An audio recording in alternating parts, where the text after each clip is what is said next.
To begin, turn on the downdraft table or updraft unit. Fill a mixing bucket with room temperature water and place the mixing bucket and material, in this case plaster, on one of the two downdraft tables or under the updraft unit. Make sure your bucket and materials are in range of the airflow. Your materials must be mixed on a downdraft table or under an updraft unit.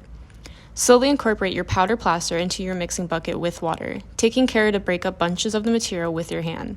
Ideally, it is 2 parts plaster and 1 part water. Keep adding in plaster until you see an island, or when your plaster begins to sustain a peak above the water surface. Using a gloved hand, mix thoroughly.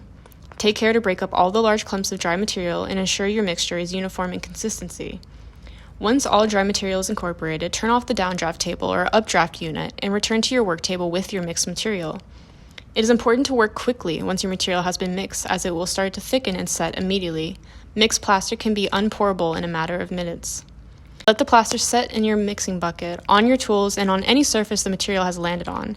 It is far easier and safer to clean up the plaster once it is completely set. It is best not to directly touch plaster between mixing, pouring, and setting processes, as plaster undergoes an exothermic reaction. This means that, while setting, plaster gives off heat. This heat can clock in at 140 degrees Fahrenheit or 60 degrees Celsius, which is hot enough to cause severe physical and chemical burns.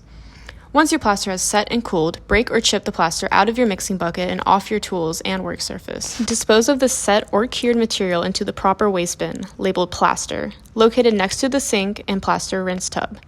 Never dispose of this material in a normal trash bin, as it can easily become cumbersome and dangerous to carry.